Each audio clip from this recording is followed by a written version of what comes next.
భగవత్ కథలోని మనకి అనురాగం, ప్రీతి, ఆసక్తి రావాలంటే పరమ వైష్ణవులు, పరమహంస భక్తుల తాలూకా చరిత్రని మనం స్మరణం చేయాలి, శ్రవణం చేయాలి.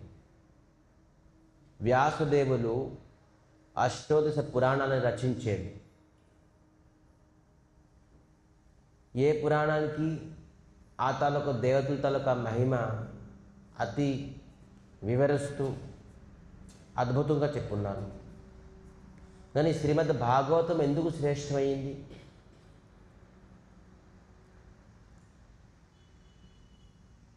శ్రీమద్ భాగవతంలోని భక్తుల తాలూకా చరిత్ర అత్యధికంగా ఉన్నదని. శివపురాణం అనుకోండి, గరుడ పురాణం అనుకోండి, బ్రహ్మ భైవత పురాణం అనుకోండి, కలియుగ సంతరణ ఉపనిషత్తులు అనుకోండి, పురాణం అనుకోండి, ఆ తాలూకా మహిమ చెప్పున్నారు. కానీ భక్తుల తాలూకా మహిమ అత్యధికంగా శ్రేష్టంగా రచించున్నారు. కాబట్టి భాగవతం శ్రేష్టమైంది. భగవంతుడు ఎంత మహిమావంతులో వారి భక్తులు కూడాను అంత మహిమావంతులు.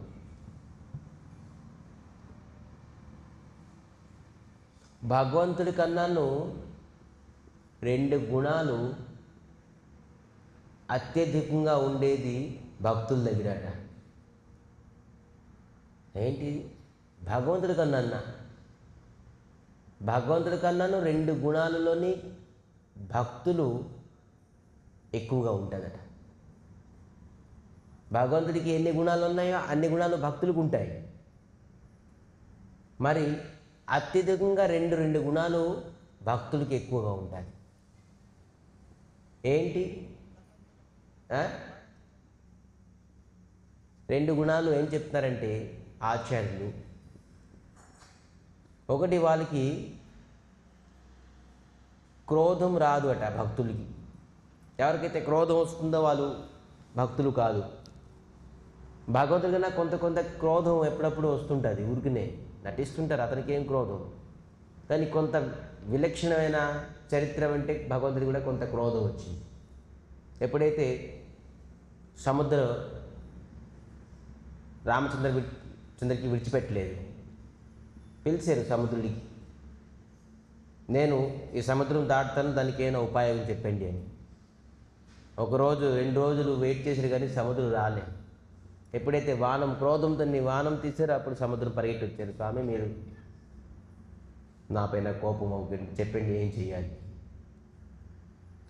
కొన్ని విలక్షణమైన చరిత్ర ఉన్నది. కానీ భగవంతుడు తన భక్తులకి క్రోధం ఎప్పుడు రాదట. అజాత శత్రు శాంతభావతయగో శాంతగా ఉంటారు. రెండోది, ఇది విలక్షణ లక్షణం. భక్తుడు సదా సర్వదగా భగవంతుల పాదపద్మాలకి వైపు వెళ్ళు అని అంటారట జీవులకి. ఇది భగవంతుడు చేయగలరేంటి? భగవంతుడు చేయలేరు. నా పాదాలకి రండి అని చెప్పేసి చెప్పలేరు. ఇప్పుడు తనే తన పాదాల దగ్గరికి రండి అని చెప్పేసి చెప్పలేరు. చెప్పారు, సర్వధర్మాన్ని పరిత్యజ్యతే మామేక శరణం ఒకసారి చెప్పేసి విడిచిపెట్టేశారు. వస్తే రండి, రాకపోతే లేదు, మీ మాట మీరు చూసుకోండి. కానీ భక్తులు నిరంతరంగాను కథా మార్గంలోని, కీర్తన మార్గంలోని, నామ మార్గంలోని, బాబు మీరు భగవంతుడు శరణం కోరుకోండి. జీవితం అంతా వాళ్ళు చేసే పని అంతా భగవంతుడు శరణం కోరుకోమని చెప్పడమే. ఇది భక్తుడి దగ్గర ఉంటుంది, భగవంతుడి దగ్గర ఉండదు. సో భగవంతుడి కన్నా అత్యధికంగా భక్తుల తాలూకా మహిమ గుణము అత్యధికమైంది. దాంట్లోని ఈరోజు ఒక విద్వాన్ మహాత్ముల తాలూకా ఈరోజు ఆవిర్భావం. ఈరోజు తను ఈ జగత్తులోనికి రాకపోతే మనం విశ్వవ్యాప్తి కృష్ణ భావనామృతాన్ని, కృష్ణతత్వాన్ని, కృష్ణతత్వ విజ్ఞానాన్ని తెలుసుకోలేకపోతుంది. అటువంటి మూల ఆచార్య భక్తి సిద్ధాంత సరస్వతి ఠాకూర్ జగద్గురు ప్రభుపాదులు. పూజ్యపాద్ మన మూలమైన పరమ గురుదేవులు పూజ్యపాద్ భక్తి వైభవ్ పురి గోస్వామి మహారాజ్, మరి ఇస్కాన్ ఫౌండర్ ఆచార్య భక్తి వేదాంత స్వామి మహారాజ్ శ్రీల ప్రభుపాదులుకి కూడా గురు భక్తి సిద్ధాంత సరస్వతి ఠాకూర్ జగద్గురు.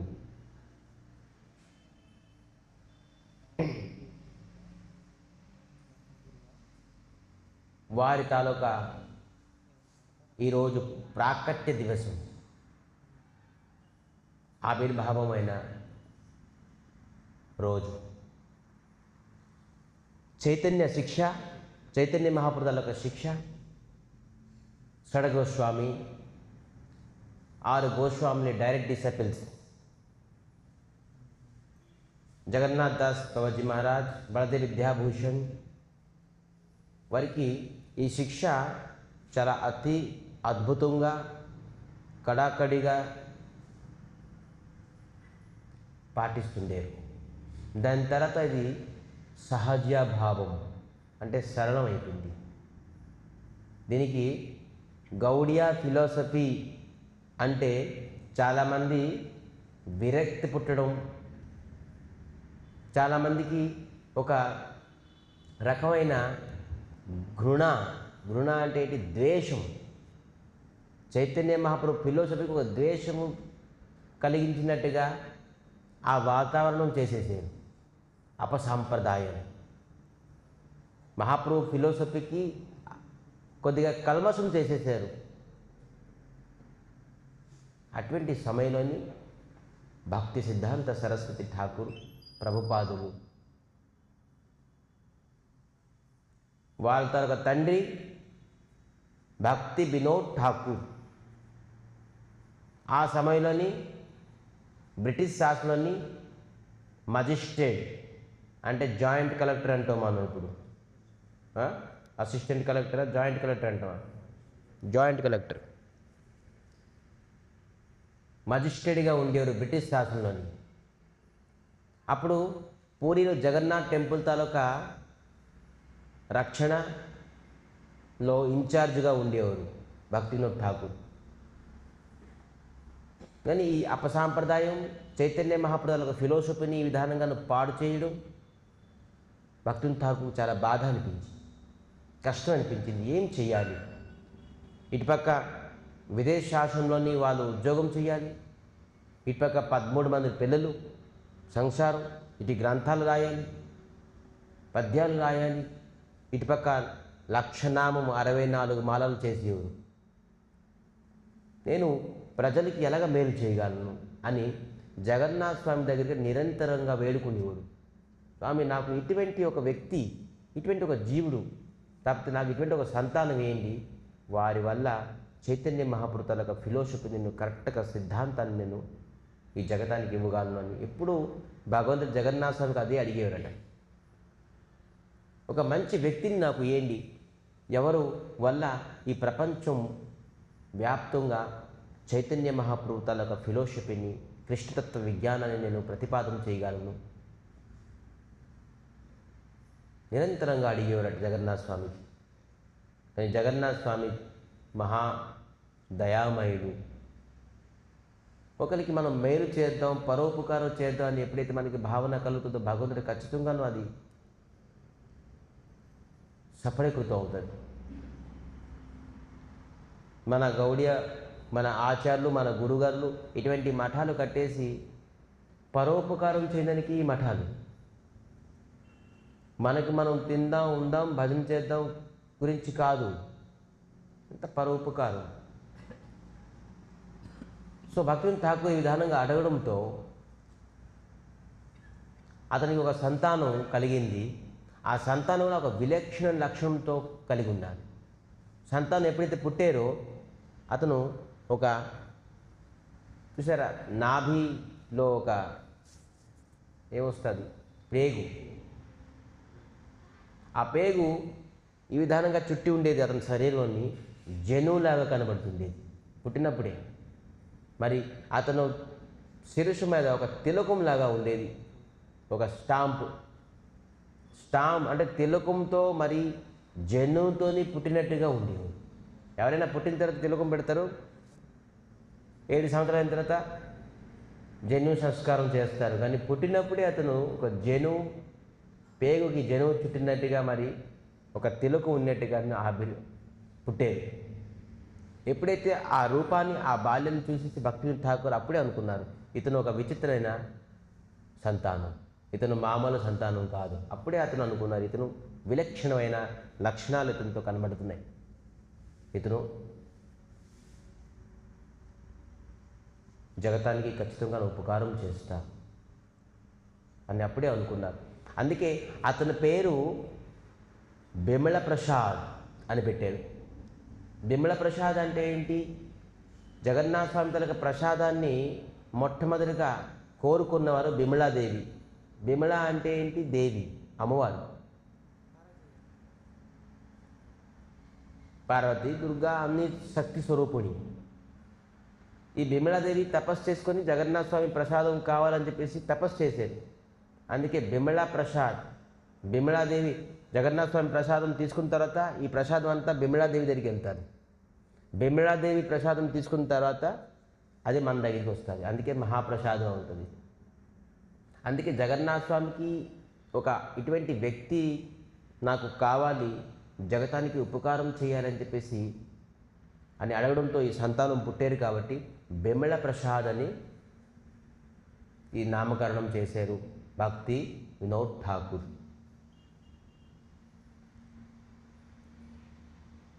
జగన్నాథ స్వామి దేవాలయంలోని ఉత్తర పరశంలోని ఒక మజిస్ట్రేట్ బంగ్లా ఉండేది. ఇప్పుడు చైతన్య గౌడీయ మఠం అయిపోయింది అది. మనం పూరీలు వెళ్ళుంటే చాలామంది చూసుంటారు. ఆ బంగ్లాలోని భక్తి ఠాకూర్ ఉండేవారు. ఎందుకంటే అది గవర్నమెంట్ బంగ్లా, ఎందుకంటే ఇది మజిస్ట్రేట్ పోస్టులో ఉండేది కాబట్టి. అక్కడే భక్తి సిద్ధాంత సరస్వతి ఠాకూర్ ప్రభుపాదులు జన్మించారు.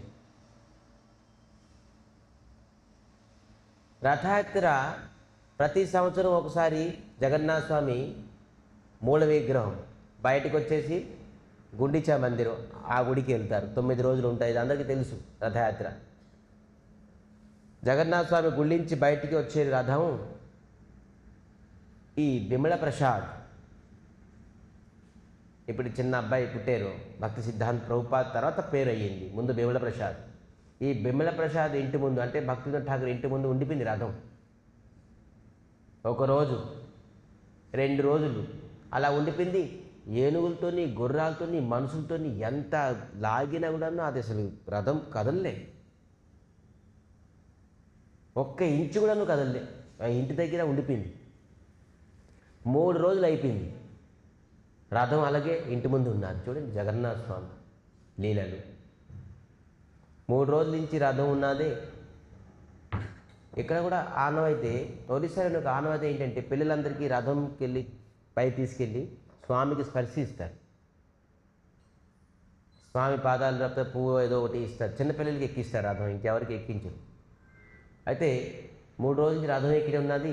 కొత్తగా అబ్బాయి పుట్టారు, చిన్న అబ్బాయి, ఇతను తీసుకెళ్ళి దర్శనం చేసుకుంటాం, ఎంతకంత మంచి భాగ్యం ఇంకెప్పుడు ఉంటుంది అని చెప్పేసి ఈ బిమల ప్రసాద్ని తీసుకొని వెళ్ళి రథం మీద తీసుకెళ్ళారు స్వామితో దర్శనం చేయించుకున్నాను. ఎప్పుడైతే ఈ బిమల ప్రసాద్ జగన్నాథ స్వామి దగ్గరికి వెళ్ళి పాదాలని పట్టుకుంటున్నారో, తను జగన్నాథ స్వామి చేతి నుంచి ఒక అంగం నుంచి ఒక పుష్పమాల కింద పడ్డది. అది భక్తి సిద్ధాంత ప్రభుపాదాలకు మెళ్ళ. అప్పుడు ఉన్ని పండాలు అందరూ, ఓహ్ జయహో, ఇతని మహా కృపాపాత్రుడు, జగన్నాథ్ తనకు కృపాపాత్రుడు ఇతను సామాన్యమైన అబ్బాయి కాదు. చూడండి, మరి దర్శించుకొని ఎప్పుడైతే రథం దిగారో అప్పుడు రథం కదిలింది. 3 రోజుల నుంచి రథం కదలలేదు, గుర్రాలతోని ఏనుగులతో లాగిన కూడా. ఎప్పుడైతే బిమల ప్రసాద్ వచ్చేసి దర్శించుకున్నారు, చూడండి ఎంత భక్త బత్సరుడు భగవంతుడు. 3 రోజుల వరకు రథం ఆగిపోయింది. ఎంతమంది లాగినా కూడా వేల మంది భక్తులు ఉన్నారు లాగడానికి. అంటే ఇతను ఎటువంటి భక్తులు, ఎవరి గురించి జగతానికే నాథుడు శ్రీ జగన్నాథ స్వామి రథం మీద ఉండిపోయారు 3 రోజులు. 9 రోజుల గురించి యాత్ర గురించి వెళ్తారు. 9 రోజులని 3 రోజులు ఒకే భక్తుల గురించి ఉండిపోయారు. అటువంటి భక్తుడు తాలూకా చరిత్ర మనం ఈరోజు ఆలోచిస్తాం. అతని పేరు బిమల ప్రసాద్. బాల్యకాలం తాలూకా పేరు. సో ఈ బిమల ప్రసాద్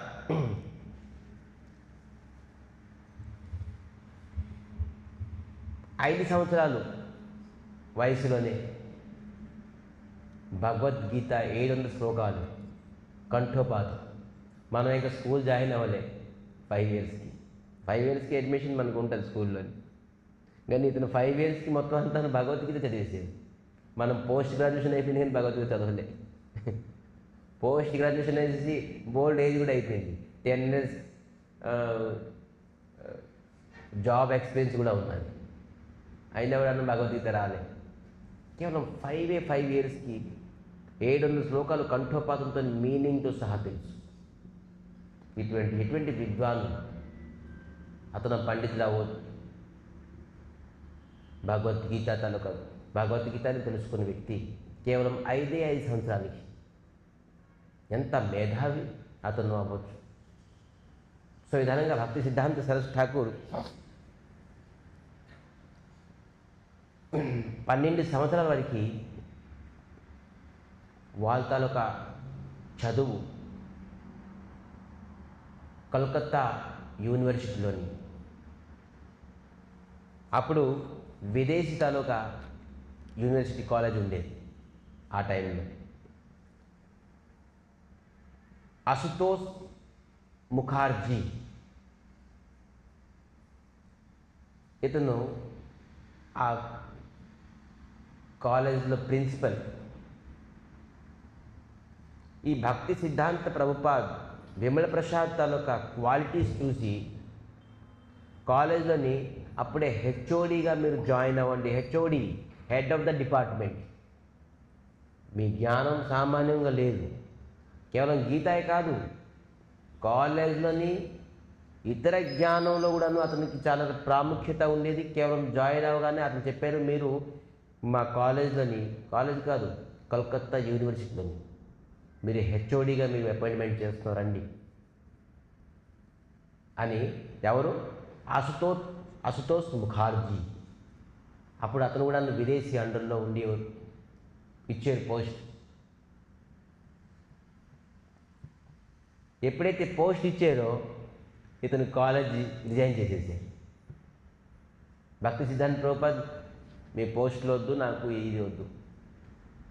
మీరు పోస్టులు స్కాలర్స్ సర్టిఫికెట్స్ ఈ పోస్టులు ఇచ్చేసి నాకు ఈ మాయా జగత్తులో నాకు ఎక్కువగా మోహితం చేయడం అవసరం లేదు. వెంటనే విడిచిపెట్టేసారు. ఎప్పుడైతే మీరు జాయిన్ అవ్వమని చెప్పేసి, ఈరోజు కొన్ని కోట్ల మంది ఏ స్కాలర్ గురించి, ఏ సర్టిఫికేట్ గురించి నిరంతరంగా ప్రయత్నిస్తున్నారు. రాత్రి పగల కష్టపడి చదువుకుని అయినా కూడా వాళ్ళకి స్కాలర్స్ దొరకకుంటుంది. అప్పుడు విదేశాల్లోని ఇతను స్కాలర్ అని చెప్పేసి వీరి ఇంటికి వచ్చారు. సర్టిఫికేట్ పట్టుకొని మీరు రండి, మీరు హెచ్ఓడిగా జాయిన్ అవ్వండి మాకు అని చెప్పేసి భక్తి సిద్ధాంత ప్రభు రిజెక్ట్ చేసేసారు. నేను ఈ స్కాలర్స్ గురించి, సర్టిఫికేట్ గురించి, నేను రికగ్నైజ్ గురించి రాలేదు. నేను వచ్చే కార్యం వేరా, నా ఉద్దేశం వేరా. అటువంటి భక్తి సిద్ధాంత, అటువంటి విమల్ ప్రసాద్. సో ఇతను రిజైన్ చేసేసి అప్పుడున్ని ఒక రాజు తాలూకా పుత్రుడు, తనకి ప్రిన్స్కి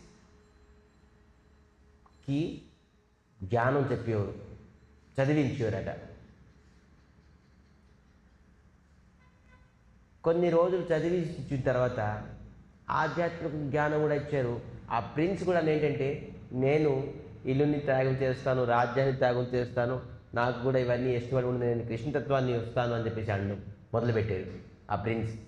ఆ రాజు రాణి ఇద్దరూ ఏడ్చేశారు, మాకు ఒకనొక సంతానం ప్రభు దీనికి చదువు గట్ట చెప్పేసి మంచి జ్ఞానాన్ని ఇచ్చారు, కానీ ఇలాగా త్యాగం చేసేస్తే ఎలాగవుతుంది, మా వచ్చే రాబోయే రాజ్యం ఎవరు చేస్తారు అని వాళ్ళ తండ్రి భక్తివేదాంత ఠాకూర్కి వెళ్ళి కన్సర్న్ చేశారట. అప్పుడు భక్తి సిద్ధాంత ప్రభుపాదులు అది కూడా రిజైన్ చేసేసారు.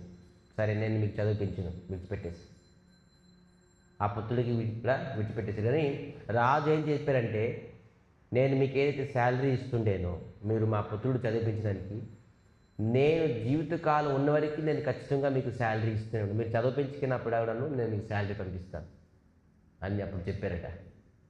కానీ భక్తి సిద్ధాంత ప్రభుపాదులు తీసుకోలేరు శాలరీ, చదివించకుండా నేను మీకు శాలరీ తీసుకుంటాను, నాకు అవసరం లేదు అని.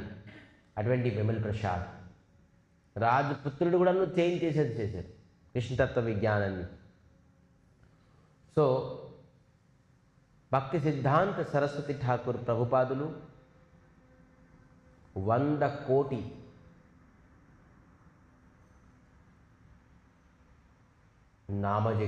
నామజపం ఒకే చెట్టు కింద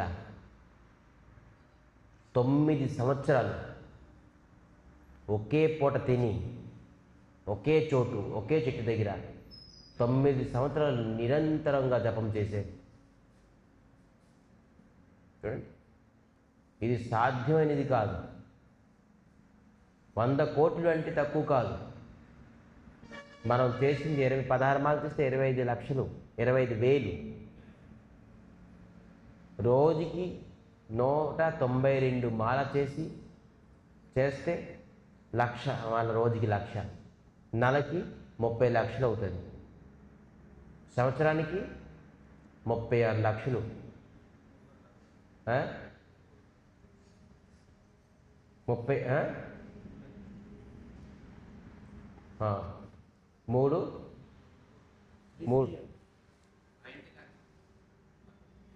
90 lakhs, 9 lakhs per day, 3 lakhs.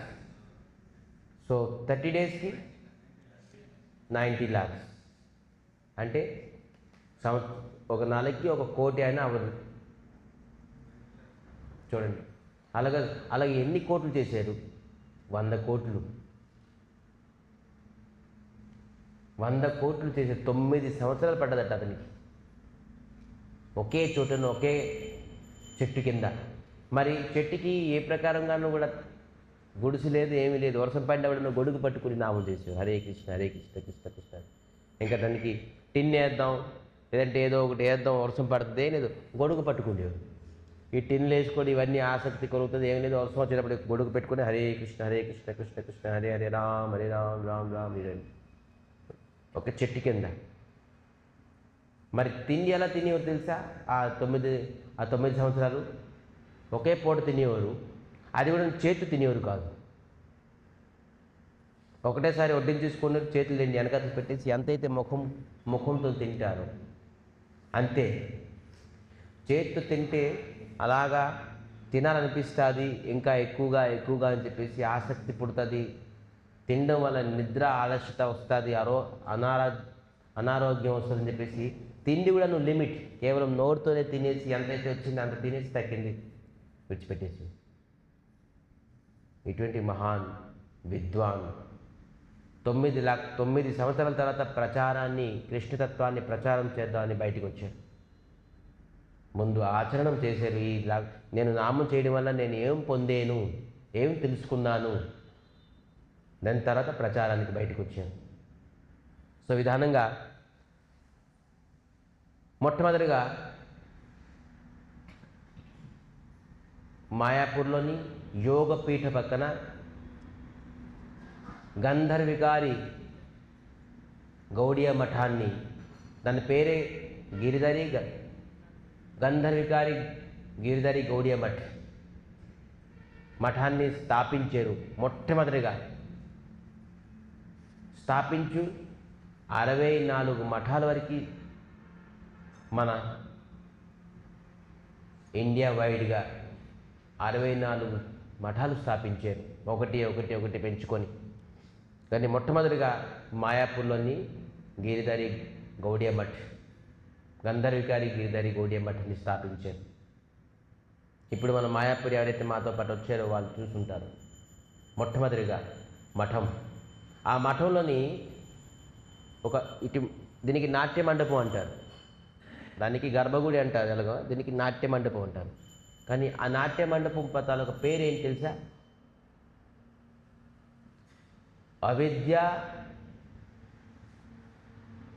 అవిద్యాహరణ మండప. అవిద్యాహరణ మండపం. ఆ మండపం పేరు కూడా ఏంటి తెలుసా? అవిద్యాహరణ. అంటే ఎవరైతే ఈ మండపంలో కూర్చొని, అంటే నిరంతరంగా కథ, ఎవరైతే ఈ కథను వింటారో వాళ్ళ అవిద్య అంటే ఏంటి? అజ్ఞాన నష్టం చేసుకుంటారని అవిద్యాహరణ నాట్య మండపం అని చెప్పేసి ఉండేది మండపం. ఆ మండపం పేరు దీనికి నాట్య మండపం అంటావు, కానీ ఆ మండపం పేరు అవిద్యాహరణ మండపం అని పేరు పెట్టున్నారు.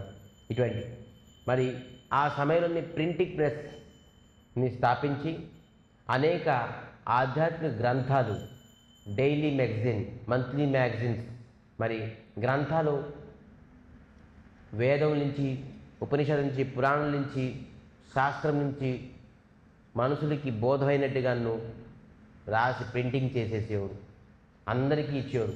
ఎప్పుడైతే మనకి పుస్తకాలు అవైలబిలిటీ ఉన్నది, అప్పుడు గ్రంథాల పుస్తకాలు దొరికేది కాదు, చదువుదా ఉన్నామన్న. ఇప్పుడు మొబైల్లో అన్నీ వచ్చేస్తున్నాయి. మొట్టమొదటిగా గ్రంథం బృహత్ మృదంగం అని పేరు పెట్టి దీనికి ప్రచారం చేశారు. దీనికి పేరు పెట్టడంలోనూ చాలా ఉద్దేశం ఉన్నది. ఏంటి బృహత్ మృదంగం అంటే ఏంటి? మృదంగం అంటే ఇది. బృహత్ మృదంగం అంటే ఏంటి? బృహత్ అంటే పెద్దది, పెద్ద మృదంగం అట. ఇది ప్లే చేస్తే ఈ మృదంగం ఈ మండపం దగ్గర కొంత ప్లేస్ వరకు ఇది వినబడతాయి. కానీ గ్రంథాలు ప్రింట్ చేసేసి ఎంతవరకు ఇది డిస్ట్రిబ్యూట్ అవుతుందో, ఎవరెవరు చదువుకున్నారో అంతవరకు ఈ సౌండ్ వెళ్తుంది, సౌండ్ వైబ్రేషన్ వెళ్తుంది. ఎవరు చదువుకుంటారో ఆ సౌండ్ వైబ్రేషన్ వెళ్తుంది అంతవరకు. అందుకే దీనికి బృహత్ మృదంగం అని పెట్టారు. ప్రింటింగ్ ప్రెస్కి ఆ గ్రంథాలన్నింటికి బృహత్ మృదంగం అని పెట్టారు. సో అప్పుడున్న న్యూ జనరేషన్ యూత్ పీపుల్స్ భక్తి సిద్ధాంత ప్రభుపాదులకి కలిసి కొన్ని టాపిక్స్ని వాళ్ళు ప్రిపరేషన్ అయ్యి భక్తి సిద్ధాంత ప్రభుపాదులు వచ్చేవాడు. తర్కశాస్త్రం చేద్దామని భక్తి సిద్ధాంత ప్రభు కాదు, సింహంలా గర్జనం చేసేవాడు. జ్ఞానం ఇచ్చినప్పుడు, సత్యాన్ని చెప్పినప్పుడు, కృష్ణత్వాన్ని బోధించినప్పుడు సింహం ఎలా గర్జిస్తాదో అలాగా గర్జించేవాడు. అంటే అంత ప్రకాండమైన జ్ఞానం ఆ కంఠంలో నుంచి నిర్గతం అవుతుండేది. ఒక సింహ గర్జనం చేస్తే ఎలాగ ఉంటుందో, భయపడుతుంటారో అలాగా పాపాత్ములందరూ భయపడేవారు. ఈ కృష్ణతత్వ విజ్ఞానాన్ని ప్రచారం చేసింది. దేనికి భయపడేవారు కాదు, సత్యాన్ని చెప్పేవారు. అలాగా గర్జనం చేసేవారు, సింహ గర్జనం చేసినట్టుగా. ఒక యూత్ పీపుల్స్ అందరూ వచ్చేసి భక్తి సిద్ధాంత ప్రభుపాద దగ్గర కూర్చొని చాలాసేపు తర్కశాస్త్రం చేసేవారు. వాళ్ళు ప్రిపరేషన్ అయ్యడం వచ్చేవారు, కానీ వాళ్ళు లాస్ట్కి ఓడిపోయేవారు. యూత్ పీపుల్స్ అందరూ వచ్చి భక్తి సిద్ధాంత ప్రభుపాదకి ఓడిద్దామని వచ్చేవారు. అప్పుడు ఉన్ని స్కాలర్స్ అందరూ స్టూడెంట్స్ వాళ్ళు ఓడిద్దామని వచ్చేవారు, కానీ వాళ్ళు స్వయంగా ఓడిపోయి ప్రభుపాదలు పాదం పట్టేసుకునేవారు, మీరు విద్వాన్ పండితులని. అలాగా 27 యూత్ పీపుల్స్ని ప్రీచింగ్ చేసి వాళ్ళకి ధనం పట్ల, ఈ శరీరం తాలూకా ఆనందం పట్ల వ్యామోహం లేకుండాను, ఏ ప్రకారంగా వ్యామోహం లేకుండాను చేసి ఆ 27 మంది కూడా సన్యాసి ఇచ్చారు, యూత్ సన్యాసి. వాళ్ళతోటి 64 మఠాల్ని కట్టి 64 మఠాల నుంచి ప్రచారం మొదలుపెట్టారు. అప్పుడున్న యూత్ పీపుల్స్ని సన్యాసి ఇచ్చి ఎవరైతే ఆర్గ్యుమెంట్ చేద్దామని వచ్చారు వాళ్ళందరూ ప్రభుపాద భక్తి సిద్ధాంత ప్రభుపాద తాలూకా ప్రీచింగ్ చూసి అందరూ మౌల్డ్ అయిపోయారు. కృష్ణతత్వాన్ని మొత్తం యాక్సెప్ట్ చేశారు. శుద్ధ భక్తి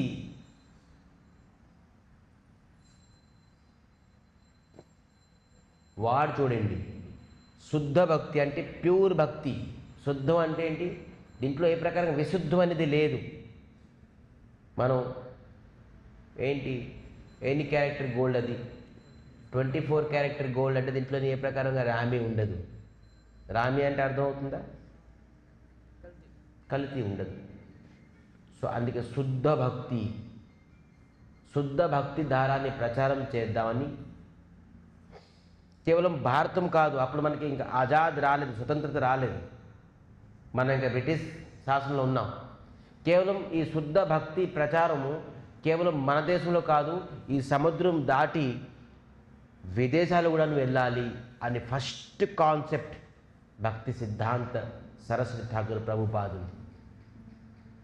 ఈరోజు విశ్వవ్యాప్తంగాను కృష్ణతత్వ విజ్ఞానాన్ని ప్రచారం ఎక్కడ నామం కలగడుతుంది, విశ్వవ్యాప్తి సంకీర్తనం అవుతుంది, నామం కనబడుతుంది, బుక్స్ కనబడుతున్నాయి, భగవద్గీత కనబడుతుంది, జపం చేస్తున్నారు, ప్రసాదం కనబడుతుంది, గుళ్ళు కనబడుతున్నాయంటే దానికి మొట్టమొదటి శ్రేయస్సు భక్తి సిద్ధాంత ప్రభుపాదులకి ఇవ్వాల్సింది. ఇదంతా శ్రేయం అంటే అర్థమవుతుందా ఏంటి? ఈ కీర్తి కేవలం భక్తి సిద్ధాంత ప్రభుపాదులే. ఆ సమయంలోని మనం బ్రిటిష్ తలకు శాసనంలో ఉండేవు, కానీ ప్యూర్ కృష్ణతత్వాన్ని, ప్యూర్ కృష్ణ భక్తి ధారాన్ని కేవలం భారతము కాదు, సముద్రం దాటి దేశ విదేశాలకు కూడా వ్యాప్తించాలి అని కాన్సెప్ట్ మూలంగా భక్తి సిద్ధాంత సరస్వతి ఠాకూర్ ప్రభుపాదులు. సో అటువంటి విలక్షణమైన ఆలోచన భక్తి సిద్ధాంత ప్రభుపాదుల తాలూకా ఆదర్శం, శిక్ష, ఆదేశం, ప్రేరణ వల్ల ఈరోజు పూజ్యపాద్ భక్తిభయ పురి గోస్వామి మహారాజ్, ఇస్కాన్ ఫౌండర్ ఆచార్య భక్తి వేదాంత స్వామి మహారాజ్ శ్రీల ప్రభుపాదులు ఎవరి ప్రేరణతోని, ఎవరి తాలూకా శిక్ష వల్ల, ఎవరి వల్ల దీక్ష వల్ల ప్రపంచవ్యాప్తంగా కృష్ణతత్వాన్ని ప్రచారం చేశారు. అటువంటి మహనీయులు భక్తి సిద్ధాంత సరస్వతి ఠాకూర్ ప్రభుపాదులు. అప్పుడు భక్తి వేదాంత స్వామి మహారాజ్ ఇస్కాన్ ఫౌండర్ ఆచార్య ఆజాద్ హింద్ ఫౌజ్ అని ఒక పెద్ద ఫౌజ్ అంటే ఏంటి తెలుసా? విప్లవం అయిన ఒక గ్రూప్, యూత్ పీపుల్స్ ఫైట్ చేయడానికి అందరూ ఆ ఫౌజ్లోనే ఉండేవారు. దాంట్లోని వేదాంత స్వామి మహారాజ్ ఇస్కాన్ ఫౌండర్ కూడా ఉండేవారు. చాలామంది ప్రశ్నించారు భక్తి సిద్ధాంత ప్రభుపాదికి, మనం ఆజాద్ గురించి ప్రయత్నించాలి, కానీ ఇప్పుడు కృష్ణత్వం, కృష్ణ విజ్ఞానం, కృష్ణ భక్తి అంటే అవుతుందా? మనం బ్రిటిష్ శాసనంలో ఉన్నాం, మనం ఆజాద్ వస్తే ఏదైనా చేయగలం, మన భారతదేశానికి ఆజాద్ రాకుండా నువ్వు శాసించుకున్నావు, మనం ఏం చేయగలం అని చెప్పారు. అప్పుడు భక్తి సిద్ధాంత ప్రభుపాద ఆజాద్ అంటే ఏంటి అనుకున్నారు మీరు? మనకి ఇలాగ అనేక దేశాలు శాసించబడతాం, దేని గురించి విడిచిపెట్టేసండి. మనం జన్మ మృత్యు నుంచి శాశ్వతంగా మన ఇంద్రియాలని స్వతంత్రత చేయడానికి, మన ఇంద్రియాలని ఆజాద్ పొందాలి, మనసుని ఆజాద్ పొందాలి. ఎప్పుడు మనం జన్మ మృత్యు నుంచి బయటికి రాలేదో అప్పటి వరకు మనకి స్వతంత్రత రాలేదు. మనం ఇప్పుడు స్వతంత్రత వచ్చినప్పుడు మనం స్వతంత్రత కాదు, ఎందుకంటే మనం జన్మ మృత్యు జరా వ్యాధి నుంచి బయటికి రాలేదు. మన ఇంద్రియ ఆధీనంలో ఉన్నాం. బ్రిటిషేరా వదిలేసారు మనకి, కానీ మన ఇంద్రియం మనకు వదిలేదుగా. సో మనం ఇప్పటికీ ఆజాద్ రాలేదు. వాస్తవమైన ఆజాద్ ఎవరైతే కృష్ణతత్వ విజ్ఞానాన్ని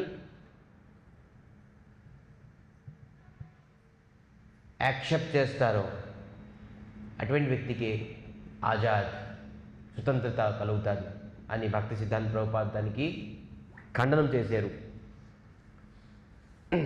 మరి భక్తి సిద్ధాంత ప్రభుపాద్కి ఒక ఎన్సైక్లోపీడియా అంటే ఒక వర్డ్, గురుగారికి ఒక ఎన్సైక్లోపీడియా అంటే ఒక డిక్షనరీ అంటే మనకు తెలుసు. డిక్షనరీ అంటే ఏంటి? కొన్ని శబ్దం తాలూకా మీనింగ్స్ ఉంటాయి. ఎన్సైక్లోపీడియా అంటే ఏంటి? విశ్వంలోని ఇటువంటి ఒక సబ్జెక్ట్ లేదు దాంట్లోని మీనింగ్ లేకుండా ఉంటుంది. భక్తి సిద్ధాంత ప్రభుపాదికి ఒక ఎన్సైక్లోపీడియా ఉండేది. అతనికి ఏ కాన్సెప్ట్ ఇచ్చినా కూడా అనర్గళంగా చెప్పేవాడు. ఏ సిద్ధాంతం, ఏ వాక్య, ఏ అర్థం, ఏ పరమార్థం, ఏ కాన్సెప్ట్, ఏ వర్డ్స్ భక్తి సిద్ధాంత ప్రభుపాద్ ఇంగ్లీష్లోని రాసేవారు. బ్రహ్మ సంహితలో ఒక మీనింగ్ రాశారు. అది ఇంగ్లీష్లోని పబ్లిష్ అయ్యింది. ఇంగ్లీష్ పీపుల్స్, బ్రిటిషర్స్ అందరూ చదువుకున్నప్పుడు ఇదేం వీళ్ళు మన భాషతో ఏమి రాసి ఉంటారు అని చెప్పేసి హేళాతో చదివేవారు. మన భాషతో వీరేమి రాసి ఉంటారు అని. ఇంగ్రాజీ భాష వాళ్ళది, మనను రాస్తే ఎలాగుంటుంది? చదువుతుంటే వాళ్ళు డిక్షనరీ చూసుకొని చదువుకునేవారు. వాళ్ళు డిక్షనరీ రెఫరెన్స్ చేసేవారు. ఈ వర్డ్ తనకు మీనింగ్ ఏంటి? అటువంటి క్లిష్టమైన ఎటువంటి విదేశీయులు రెఫరెన్స్ చేసేవారు డిక్షనరీ. వాళ్ళకు అర్థమైంది కాదు ఈ మీనింగ్ ఏంటి. అటువంటి భక్తి సిద్ధాంత ప్రభుపాదులు అతను ఏ లాంగ్వేజ్లోని తెలియదని కాదు, పరాకాష్ఠి అలాగ ఉండేది. ఇప్పటికీ భక్తి సిద్ధాంత ప్రభుపాదాలుగా గ్రంథాల తరక మీనింగ్స్ని అంత ఈజీగా ఎవరు తెలుసుకోలేరు. అంత క్లిష్టమైన శబ్దాలు, అంత తత్వవేది భక్తి సిద్ధాంత ప్రభుపాదు. అప్పుడు ఉన్ని భారతదేశంలో కేవలం 4-5 మోటార్ కారు ఉండేది. దాంట్లో ఒక కారు భక్తి సిద్ధాంత ప్రభుపాదులది. రాధాకుండలని భక్తి సిద్ధాంత ప్రభుపాదులు కారులో వెళ్ళి ఆధునిక సాధువు, మోడర్న్ సాధువు, ఏదో గెడ్డాల మేసాలు పెంచుకొని ఒక కర్ర పట్టుకొని లేకపోతే ఏదో ఒకటి లేదు, షూట్ బూట్ వేసుకొని ఒక పగడీ కట్టుకొని సన్యాసి దండ పట్టుకొని కారులో దిక్కు వెళ్ళేవాడు. అప్పుడు సాధువులందరూ ఇదేం సాధు, ఇది మోడర్న్ సాధు. సాధు అంటే ఏంటి? ఏదో ఒకటి ఏదో కాషాయ వస్త్రం వేసుకొని ఏదో ఒక జోగపీఠ వేసుకొని లేకపోతే ఒక భిక్షాపాత్ర వేసుకొని వెళ్తారు. కానీ సాధుని పరిభాషని మార్చేశారు. ఒక రిచెస్ట్ కారులోని వెళ్ళి భారతదేశంలో 4 కార్లు ఉన్నాయి, దాంట్లో ఒక కారు భక్తి సిద్ధాంత ప్రభుపాదు. రాధాకుండికి వెళ్ళి షూట్ కోట్ బోట్ వేసుకొని అతను ఏ ప్రకారంగా ఇప్పుడు చూడండి భక్తి సిద్ధాంత ప్రభుపాద్ తాలూకా బ్లాక్ అండ్ వైట్ ఫోటో ఉంటుంది. అతను అప్పుడు నీ కోట్ ఎలా ఉండి ఎంతవరకు కోట్ ఉంటుంది, ఆ బూటు ఒక బ్రిటిషర్కి కూడా అంత కమాండ్ ఉండేది. ఆ విధానంగా ఉండేవాడు. సాధు అంటే ఏంటి కాదు, గడ్డాల మేసాలు పెంచుకుంది కాదు అని విలక్షణంగా రూపం అతనిది. సో భక్తి సిద్ధాంత ప్రభుపాద్ తలగా. సో గౌడియ ఫిలాసఫీని, చైతన్య మహాప్రభు ఫిలాసఫీని, మరి రూపానుగ శిక్షాని ఆ సమయంలోని సహజ కేంద్రం అని, సహజ శిక్ష అని అంటే ఏంటి? వాళ్ళకి నచ్చింది యాక్సెప్ట్ చేయడం, నచ్చపింది విడిచిపెట్టేయడం, అలా ఉండేది. సహజ భావం, ఏది ఈజీ అది చేసేసుకుందాం, తక్కినంత విడిచిపెట్టదు. రోజు మంగళారతి రమ్మంటే రావద్దండి బాబు, ఇది కష్టం. ఏది ఈజీ, కంప్యూటర్ చూసుకొని ఏది బిల్లింగ్ చూడడం, ఇది సార్ ఇది ఈజీ. కానీ పొద్దున్న మంగళారతి రావడం చాలా కష్టం. ఇది యాక్సెప్ట్ కాదు. మనకి ఏది ఈజీనెస్ అది యాక్సెప్ట్ చేసేవారు, ఏది కష్టం అది రిజెక్ట్ చేసేసేవారు. భక్తి సిద్ధాంత ప్రభుత్వం విడిచిపెట్టేవారు కాదు. సహజ భావాన్ని సరళమైతే అది యాక్సెప్ట్ చేస్తారు, భక్తిలోని కష్టమన్నీ విడిచిపెట్టేశారు. లేదు, కృష్ణ భావనంలోని అన్నీను మనకి పట్టుకోవాలి. ఒకటి పట్టి మనకు అనుకూలమైనది పట్టుకొని ఏది ప్రతికూలం అది విడిచిపెట్టడం కాదు. కృష్ణ భక్తులు అన్నీ ఖచ్చితంగా పట్టుకోవాల్సిందే అని చెప్పేసి భక్తి సిద్ధాంత ప్రభుపాదులు తన ఒక జీవన చరిత్ర కొంతవరకు చెప్పాను. ఇప్పుడు తను కొన్ని శాస్త్రము, వేదము, పురాణాలులోని ఆలోచించి కొన్ని ఉపదేశం ఇచ్చారు. అండ్ ఉపదేశం అంటే ఏంటి తెలుసా? ఇన్స్ట్రక్షన్స్. అంటే తన జీవితంలోని మీరు ఇవన్నీ చేస్తే మీరు ఖచ్చితంగాను కృష్ణతత్వాన్ని పెర్ఫెక్ట్ స్టేజ్లో ఉండగలరు. తన జీవితం తాలూకు అనుభూతిని అంతాను కొన్ని ఉపదేశాలను మనకి ఇచ్చారు. ఈరోజు కొంత ఉపదేశం మనం తెలుసుకున్నాం. అసలు భక్తి సిద్ధాంత ప్రభుపాద్ ఇటువంటి విద్వాన పండితులు 5 సంవత్సరాలకి 700 శ్లోకం తెలుసుకున్న భగవద్గీత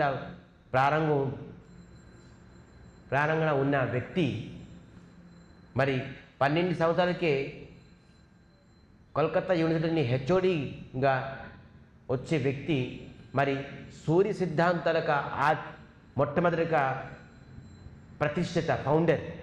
ఈ సూర్య సిద్ధాంతం ఉన్నదే దానికి ఫౌండర్. అందుకే అతనికి సిద్ధాంత సరస్వతి అని డెసిగ్నేషన్ వచ్చింది.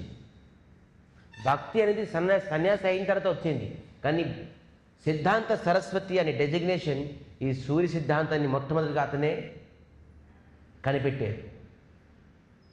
మనం ఏదైతే సూర్య సిద్ధాంతాన్ని గారు తెలుసుకుంటున్నామో అటువంటి వ్యక్తి ఉపదేశం ఇచ్చి ఉంటారంటే ఏదది, అది అంత ప్రయారిటీ, అంత ఇంపార్టెంట్ ఉపదేశం. ఏమి ఇచ్చారు అందరికి తెలుసుకోవడం ఉందా? ఇవాళ చెప్పుకుందామా? రేపు ఇవాళ టైం ఉన్నది. సో కొన్ని ఉపదేశాలు. జయ శ్రీ భక్తి సిద్ధాంత శ్రీల ప్రభుపాదికి. మొట్టమొదటిగా ఆయన ఉపదేశం పరం విజయతే శ్రీకృష్ణ సంకీర్తనం. ఎవరైతే శ్రీకృష్ణ సంకీర్తనం చేస్తారో వాళ్ళు జీవితంలోని అన్ని రంగాల్లోని వాళ్ళ పరం విజయాన్ని ప్రాప్తి అవుతారని చెప్పారు. ఉపదేశం చూడండి ఎటువంటివి. ఎవరైతే కృష్ణ కీర్తనం అంటే పరం విజయతే శ్రీకృష్ణ సంకీర్తనం, శ్రీకృష్ణ సంకీర్తనం చేయడం వల్ల వారి జీవితంలోని ప్రతి అంగంలోని ప్రతి చోట్లోని పరం విజయాన్ని పొందుతారు. ఎవరైతే శ్రీకృష్ణ సంకీర్తనం చేస్తారో అని మొట్టమొదటిగా ఉపదేశం. శ్రీకృష్ణ సంకీర్తనం ఏంటి, మరి పరం విజయం ఎలా పొందుతాం? ఈ తత్వాన్ని తెలుసుకోవడానికి చాలా కష్టం. ఎవరైతే చేస్తారో వాళ్ళు అనుభూతి పొందుతారు. ఎవరైతే ఒక గురు అనుగత్యలోని శిక్షాన్ని కథాన్ని శ్రవణం చేస్తూ నామం చేస్తూ సంకీర్తనం చేస్తే ఈ ఉపదేశం అనుభూతి వస్తుంది అతనికి. ఏంటో ఉపదేశం ఇలాగ ఇచ్చేశారు, ఇదేంటి కరెక్టా? మనం అన్ని రంగాల్లో ఎలాగ విజయం పొందుతాం? శ్రీకృష్ణ సంకీర్తనం చేయడం వల్ల మనకి నమ్మకం రాదు. సంశయ వినిశ్యతి, సంశయాత్మ వినిశ్యతి అని చెప్తున్నారు. ఎవరికైతే సందేహం ఉన్నదో వాళ్ళు ఎప్పుడు వినాశం అవుతుంది కన్నా అతనికి ఎప్పుడు కూడా వృద్ధిలోకి రాదు. వినాశం అంటే అర్థమవుతుందా? నాశనం. ఎవరికి సంశయాత్మ, సందేహం అనే వ్యక్తి ఎప్పుడు కూడా వాడు పైకి వెళ్ళాడు, వాడికి వినాశ మార్గము, నాశనం అవుతారు. సో ప్రభుపాదులు ఇచ్చారు ఇన్స్ట్రక్షన్, శ్రీకృష్ణ సంకీర్తనం చేయడం వల్ల ఖచ్చితంగా వాడు పరం విజయం అవుతాడు. అంటే మనకి సంశయం రాకుండాను మనం ఖచ్చితంగా శ్రీకృష్ణ సంకీర్తనం చేయాల్సిందే. దీంట్లో ఇప్పుడు సందేహం లేదు. సందేహం అయితే అతను వినిశ్యతే, సంశయాత్మ వినిశ్యతి. రెండోది విషయ విగ్రహ. శ్రీకృష్ణ పరమాత్మ కేవలం అందులో ఆశ్రయ విగ్రహమే. 2 విగ్రహాలు ఉంటాయి, ఒక విషయ విగ్రహం, ఒకటి ఆశ్రయ విగ్రహం. విషయ విగ్రహం అంటే ఏంటి? ముఖ్యమైన మూలమైన వ్యక్తి, అందరూ అతనికి ఆశ్రయం తీసుకోవాల్సిందే, అది ఆశ్రయ విగ్రహం. एकला ईश्वर कृष्ण आर सब भृत्यो जार जचे रचाय से कृष्ण आर सब भृत्यो. కేవలం ఈశ్వరుడు ఒక్కలే కృష్ణుడు, శ్రీకృష్ణ పరమాత్మ. ఇంకా అందరూ కేవలము అతనికి ఆశ్రయం తీసుకుని ఉండేవారు. అలా అందరూ ఆశ్రయ విగ్రహం ఒకలే, విషయ విగ్రహం విషయం ఒకరి దగ్గరే ఉన్నది, అది కృష్ణుడి దగ్గర. ఇంకా అందరూ ఆశ్రయ విగ్రహం అని చెప్పేసి ఎక్కల ఈశ్వర కృష్ణ ఆశ్రమ భృత్య, అందరూ వాళ్ళ తాలూకా సేవకులే. దేవతలు అనుకోండి, జీవులు అనుకోండి, అందరూ వాళ్ళ తాలూకా సేవకులే. కృష్ణుడు ఒకడే ఈశ్వరుడు, భగవంతుడు, పరమేశ్వరుడు, శ్రీకృష్ణ పరమాత్మ.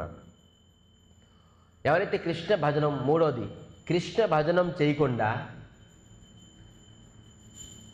అటువంటి వ్యక్తికి నిర్బద్ధ అన్నారు. నిర్బద్ధ అంటే జ్ఞానహీనుడు. మరి ఆత్మఘాతి, ఎంత శబ్దం యూజ్ చేసేటుంది. ఆత్మఘాతి అంటే ఏంటి? ఆత్మఘాతి అంటే ఏంటి? తను ఒక ఆత్మని అతను హాని చేసుకుంటున్నారు, ఆత్మహత్య చేసుకుంటున్నారు. ఆత్మహత్య పాపం వస్తుంది ఎవరైతే కృష్ణ భజనం చేయకపోతే. ఎందుకంటే ఆత్మకి స్వతంత్రత, ఆత్మకి జయము, ఆత్మకి తన లక్ష్యము పరమాత్మని పొందడమే. కానీ కృష్ణుడు తత్వాన్ని ఎవరైతే స్వీకరించలేరో, కృష్ణనామం ఎవరు చేయలేరో వారు ఆత్మఘాతి, ఆత్మహత్య చేసినంత ఫలితం, ఆత్మహత్య చేసినట్టే అని చెప్పిన ఉపదేశం. అతను ఒక ఆత్మఘాతి ఎవరైతే కృష్ణ భజనం చేయలేరు. సో హరినామము యాక్సెప్ట్ చేయడమే, హరినామం చేయడమే భగవత్ సాక్షాత్కారము. భగవద్ దర్శనం చేయడం ఏంటి, మరి హరినామం చేయడం రెండు ఒకటే. మనం వెళ్ళి వైకుంఠంలోకి వెళ్ళి శ్రీకృష్ణుని విష్ణుమూర్తిని దర్శనం చేయడంలో మనకి ఎంత ఫలితం వస్తుందో, ఏ ఆనందం వస్తుందో, హరినామాన్ని మనం మనస్ఫూర్తిగాను స్వీకరించడంని అదే ప్రాఫిట్, అదే బెనిఫిట్. రెండు ఒకటే అన్నారు. భగవద్ దర్శనము, భగవత్ నామ స్మరణము తలకు రెండు ఒకటే అని అన్నారు. ఇది అభిన్నము, రెండు ఒకటే, భిన్నం కాదు. మరి పంచోపాసకం, పంచోపాసకం అంటే తెలుసు మనకి. గాణపత్య, శౌరి, శక్త, శైవ, వైష్ణవ, ఈ ఐదుగురు మిశ్రిత భక్తిలోని ఎప్పుడు వాళ్ళను కృష్ణ సేవ చేయలేరు. మిశ్రిత భక్తి వల్ల కృష్ణ సేవ ఎప్పుడు చేయలేరు.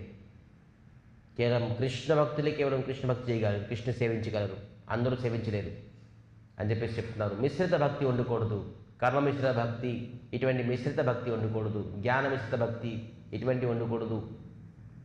So printing press, Namhatta. Namhatta అనేది ఒక శబ్దం ఎప్పుడైనా వినండి, నేను తర్వాత వ్యాఖ్య చేస్తాను. హఠ అంటే ఏంటి? సంత. హఠ అంటే సంత. ఇదేం హఠ? ఇది నామహట్, నామం తలకు సంత. ఇది ఈ సంతలో ఏం దొరుకుతుంది? ఆ సంతలో బోల్డ్ వస్తువులు దొరుకుతుంది. ఈ సంతలో ఏం దొరుకుతుంది? నామమే. ఇక్కడ నామం తప్ప ఇంకేమి ఇచ్చినా చేసినా కూడా అది వేస్ట్. నామహట్ ద్వారా మనం కృష్ణతత్వ విజ్ఞానాన్ని ప్రచారం చేయాలి, కృష్ణ చైతన్యాన్ని మనం స్వీకరించాలి. నామహట్ ప్రింటింగ్ ప్రెస్. మరి ఏం చెప్పారు? గ్రంథాన్ని ప్రచారం చేయడంలా ఇది వాస్తవమైన ప్రచారం. ఒకటి నామహట్, ఒకటి ప్రింటింగ్ ప్రెస్, ఇంకోటి గ్రంథ ప్రచారం. గ్రంథాన్ని ప్రచారం చేయడం వల్ల ఇది వాస్తవమైన ప్రచారం. సో సత్కర్మము, కుకర్మము, అకర్మము, జ్ఞానము, అజ్ఞాని, అకైత భక్తి ఇవన్నీ విడిచిపెట్టేసి కృష్ణుని శరణం కోరుకోవడమే ముఖ్యమైన లక్ష్యము. నేను జ్ఞాని అవుతానా, నేను సుకర్మం అవుతానా, వికర్మం చేస్తానా, అకర్మం చేస్తానా, వికర్మం చేస్తానా, ఎటువంటి కాదు. నేను కృష్ణుని శరణం కోరుకోవడమే నా ముఖ్యమైన లక్ష్యము అని ఉండాలి అని ఉపదేశం. రెండోది ఆచరణహీనమైన ప్రచారము, ప్రవచనము, బోధించడము ఇది కేవలం కర్మమే. కర్మము కన్నా భిన్నం కాదు. కర్మముకి ఏమిటి ఉంటుంది? బంధనం ఉంటుంది. కర్మము తలొక బంధనం ఉంటుంది, కర్మ తలొక మరి రియాక్షన్ ఉంటుంది. నేను ప్రచారం చేస్తానండి, నేను ప్రవచనం ఇస్తున్నానండి, ఎప్పుడు ఆచరణ లేకుండా నేను ఆచరించుండగా నేను ప్రవచనం చెప్తే, ఆచరణ చేయకుండా మీకు నేను ధర్మం ఉపదేశం ఇస్తే అది కేవలం కర్మము కిందే వస్తుంది, కానీ అది ధర్మము కాదు అని చెప్పి చెప్తున్నాను. ఆచరణ చేసిన వ్యక్తి ధర్మము, ఆచరణ చేయకుండా వాడు కేవలం ఉపదేశం ఇస్తే అది కర్మము కిందే వస్తుంది. ఆ కర్మానికి పనిష్మెంట్ ఉంటుంది. మరి అసంఖ్య జనమత, చాలామంది బహుమతాన్ని త్యాగం చేసేసి వైష్ణవ మతాన్ని, వైష్ణవులు సాధువుల తాలూకా కథని స్వీకరించి వారి జీవితానికి ముందు సాగిస్తే అతను విజయం పొందుతారు అని అంటున్నారు. చాలామంది అంటే అసంఖ్య జనమత అంటే ఇరుగుంటాలో పొరుగుంటాలో బోల్డ్ మంది బోల్డ్ మాటలు అంటారు. ఏంట్రా ఈరోజు మధ్యన తిలకం పట్టుకున్నావు, ఏంట్రా కంటిమాలు వేసుకున్నావు, ఏంటి విశేషాలు, గుడికి వెళ్ళిపోతున్నావు ఏంటి, రోజు జ్ఞానం, రోజు ఏంట్రా గుడికి వెళ్తావు, ఇటువంటి బహుమతాన్ని విడిచిపెట్టాలి. మహాత్ములు సాధువులు ఏం చెప్తారో అది మనం స్వీకరిస్తూ మన జీవితాన్ని ముందుకు తీసుకెళ్ళాలి. జనాలు కాకులు, వీరు ఎలాగైనా కాకుల తాలూకు పని ఏంటి, అరడమే, ఏదో ఒకటి అరుస్తారు, వీళ్ళతోనే ఎప్పుడు మనం పడకూడదని చెప్పేసి చెప్తున్నారు. అసంఖ్య జనమత విడిచిపెట్టేసి సాధు మహాత్మ తాలూకు కథాన్ని మనం స్వీకరించాలి. మరి పురుగులు, కీటపతంగ, పశుపక్షిని అవ్వండి కానీ కపటం అవ్వకండి. ఎంత పెద్దవాడు అంటారు, కపటం అవ్వకండి. పక్షిగా అయిపోయినా పర్లేదు, పురుగుగా అయిపోయినా పర్లేదు, చీమగా అయినా పర్లేదు, కపటం అవ్వకండి. మీ మనసులోని కపటాన్ని, కపటం అంటే తెలుసా, అర్థమవుతుందా ఏంటి కపట అంటే ఏంటి? కపటత ఉండకూడదు. అంటే లోని ఒక విధానంగా ఆలోచిస్తాం కానీ బయటికి ప్రదర్శన ఒకలాగా ఉంటుంది. ఇలాగ ఉండకూడదు. లోని ఎలాగ ఉన్నామో బయట అలాగే ఉండాలి. కపటత ఉండకూడదు. ఇటుపక్క తిలకం కంటి వేసుకుంటాం, హోటల్కి వెళ్ళి తినేస్తుంటాం. అది గుడికి వచ్చినప్పుడు అలాగ ఉంటాం, ఎక్కడికి వచ్చినప్పుడు ఇలాగ ఉంటాం అంటారు చాలామంది. లేదు, సిద్ధాంతం మనం ఎక్కడికి వెళ్ళినా మనం ఒకలాగే ఉండాలి. ఒక్కొక్క జాగాకి వెళ్తే ఒకలాగా ఉంటాము, ఎక్కడికి వస్తే ఒకలా ఇలా ఉండాలి కాదు. ఎప్పుడు ఎక్కడికి వెళ్ళినా కూడా కృష్ణ భక్తుడు సూర్యుడితో సమానం, ఎప్పుడు ప్రకాశవంతుడిగా ఉంటాడు, ఎక్కడికి వెళ్ళినా ధర్మవంతుడిగా ఉంటాడు. పాపం చోటుకి వెళ్ళి పాపం చేసేస్తాడు, ధర్మం చోటుకి వచ్చి ధర్మం చేసేస్తాడు. అది కాదు, కపటత విడిచిపెట్టాలి. ఆ కపటత కన్నాను పురుగులుగా అయి పశుపక్షులుగా అయితే ఇంకా మైలు అని చెప్పేసి చెప్తున్నారు భక్తి సిద్ధాంత ప్రభుపాదులు. మరి సరళత హి వైష్ణవ, సరళమైన హృదయమైన వ్యక్తి వాడు వైష్ణవ అవ్వగలడు, భక్తుడు అవ్వగలడు. ఎవరిలో కపటత ఉన్నదో వాడు వైష్ణవ భక్తుడు అవ్వలేడు. సరళత భక్తుడు తరగ లక్షణం, కపటత అభక్తుడు తరగ లక్షణం. సరళం ఉండాలి, మనసుకి సరళం చేసుకోవాలి. సరళం ఎప్పుడవుతాం? పరమహంసుని తలకు సేవిస్తే. పరమహంసులు అంటే ఎవరు భక్తుల్ని సేవిస్తారో వాళ్ళ మనసు సరళం అవుతుంది. భగవంతుడు సేవించడం ఓకే, కానీ భక్తుల్ని సేవించడం వల్ల మన మనసు సరళం అవుతుందట. సో చూడండి, ఇక్కడ మంచిది చెప్తున్నారు ఉపదేశం. జీవుడి తాలూక విపరీతమైన రుచిని పరివర్తనం చేయడం. పరివర్తనం అంటే ఏంటి? చేంజ్ చేయడమే సర్వశ్రేష్టమైన దయ. చూడండి, ఉపదేశం అర్థం చేసుకోండి. జీవుడి తాలూక విపరీతమైన రుచిని చేంజ్ చేయడం. చూడండి, మనకి రుచి, విపరీతమైన రుచి ఏంటి? మాంసాహారం తింటాడు, రుచి అనిపిస్తుంది. మదక ద్రవ్యాలు, నిశా ద్రవ్యాలు, గ్యాంబ్లింగ్, అవైధ స్త్రీ సంఘం, ఇవన్నీ విపరీతమైన రుచులు. అందరికి రుచి అనిపిస్తుంది. ఇది మాంసం తిని రుచి లేదంటారా? రుచి ఉంటుంది, కానీ ఇది విపరీతమైన రుచి. ఈ విపరీతమైన రుచిని చేంజ్ చేయడమే అది సర్వశ్రేష్టమైన దయ. నేను నీ పైన దయ కలిగిస్తున్నానయ్యా అని చెప్తాం. ఏం దయ? డబ్బులు ఇచ్చేయడం అన్న దయ అవుతుందా? ఇల్లు ఇవ్వడం అన్న దయ అవుతుందా? లేదు. నీకు విపరీతమైన రుచి నుంచి బయటికి తీసుకొచ్చేసి అసలైన రుచి, కృష్ణతత్వ విజ్ఞానాన్ని రుచి మీకు కలిగిస్తారో అతనే సర్వశ్రేష్టమైన దయ. నేను ఒక వ్యక్తి పైన దయ కలిగించాను, దాని అర్థం ఏంటి? నేను విపరీతమైన రుచి నుంచి అతనికి కట్ చేసేసి వాస్తవమైన రుచికి మనం తీసుకురావడమే అతని పైన దయ కలిగించడం. మన శ్రీకృష్ణ చైతన్య మఠం నిరంతరంగా ఇదే ప్రయత్నిస్తుంది. ఎక్కడికి వెళ్ళినా కూడాను విపరీతమైన రుచిని మానేసండి, వాస్తవమైన రుచిని మీరు స్వీకరించండి అని చెప్పడమే ఈ తత్వాన్ని ఇస్తుంది. సో అందుకే ఇదే సర్వశ్రేష్టమైన దయ. మన దయ కలిగిస్తామంటే ఒకరిపైన ఇదే సర్వశ్రేష్టమైన దయ. ఇంకా దయ అంటే నాకు డబ్బు ఇచ్చాడు, మహా దయ కలిగించాడు రా బాబు, బ్లడ్ ఇచ్చాడు, కిడ్నీ ఇచ్చాడు, హార్ట్ ఇచ్చాడు, ఇది ఎవడన్నా దయ కాదు. సర్వశ్రేష్ఠ అంటే ఏంటి? అన్నిటికంటే టాప్ మోస్ట్ దయ. అతనికి ఏంటి? విపరీతమైన రుచి నుంచి త్యాగం చేసేసి వాస్తవమైన రుచిని ఎప్పుడైతే మనం అందజేస్తామో. ఇదొకటి మంచి ఎక్సలెంట్ ఉపదేశం. అనంత కోటి హాస్పిటల్స్ తయారు చేసి నిర్మాణం చేసి వాళ్ళకి ట్రీట్మెంట్ చేయడం, సో ఎంతైతే మనకి లాభమో ఒక జీవుడికి జన్మ మృత్యు నుంచి బయటికి తీసుకొచ్చి అనంత గుణమైన హెల్ప్ చేసినట్టు. ఒక వ్యక్తికి మనం అనంత కోటి హాస్పిటల్స్ తయారు చేసాం, ఫ్రీ ట్రీట్మెంట్ ఇచ్చాం. దానికన్నా నువ్వు అనంత కోటమైన ఫలితము ఒక వ్యక్తికి కృష్ణతత్వ విజ్ఞానాన్ని కలిగించడం, జన్మ మృత్యుల నుంచి బయటికి లాగడం ఉపకారమే, మహా ఉపకారం.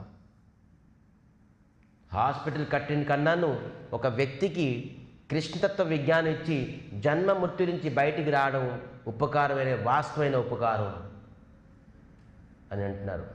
సో హాస్పిటల్ కట్టడం కన్నాను పెద్ద ఉపకారం ఏంటి? ఒక వ్యక్తికి కృష్ణతత్వాన్ని బోధించడం, ఇది మహా ఉపకారం అని అంటున్నారు.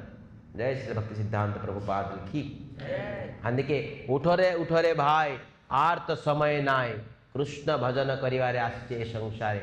అందుకే ప్రభుపాదులు ఎప్పుడు నారాయిస్తుంటారు, మనకి అత్యధికమైన సమయం లేదు, మనం తక్కువ సమయం గురించి తక్కువ సంవత్సరం గురించి వచ్చి ఉన్నాం, 60 సంవత్సరాలు 70 సంవత్సరాలు. దాంట్లోని మనం కృష్ణతత్వాన్ని అర్థం చేసుకోవాలి. మన స్కాలర్స్ లేదంటే ఒక ఇంజనీర్, ఒక డాక్టర్, ఒక సోషల్ సర్వెంట్ అని రికగ్నైజేషన్ సర్టిఫికేట్ పొందడానికి మనం ఇక్కడ రాలేదు. మనం వచ్చాము దేనికి? కృష్ణ భజనం చేయడానికి వచ్చాము. వాస్తవమైన దానానికి కారణం అదే.